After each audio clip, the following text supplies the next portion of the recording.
Here is an example project folder containing both SOLIDWORKS and other data. If we check a SOLIDWORKS file, we can see that it contains no custom property revision. Within the PDM vault, we can find the following program. This program will take the revision number in the SOLIDWORKS file name and enter it into a custom property titled Revision. Running this program will display the following dialog box.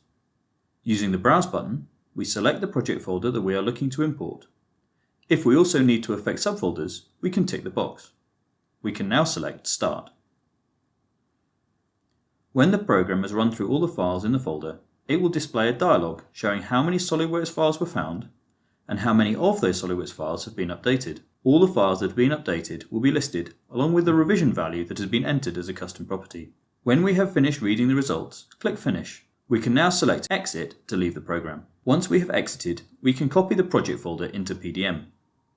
Once the files have been copied into PDM, check them all in. If the import file set contains duplicates of files that already exist in PDM, these will need to be removed at this point. Once the check-in is complete, we need to update PDM so it is aware of the historic revision number. To set the PDM revisions to match the old file properties, first select all the SOLIDWORKS files. Sorting the Explorer display by file type helps here. Then we right-click the selection and choose Rename File and Set Revisions. If we select a large number of files, then we will receive a warning that the process may take some time. Clicking No here will cancel the entire process.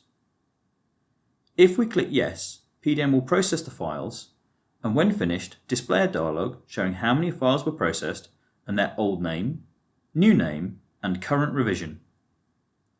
As a sanity check, it is worth picking one file from the list and then checking that file's history to confirm it matches the dialog. The setting of revision numbers for non-SOLIDWORKS documents is not covered by this process.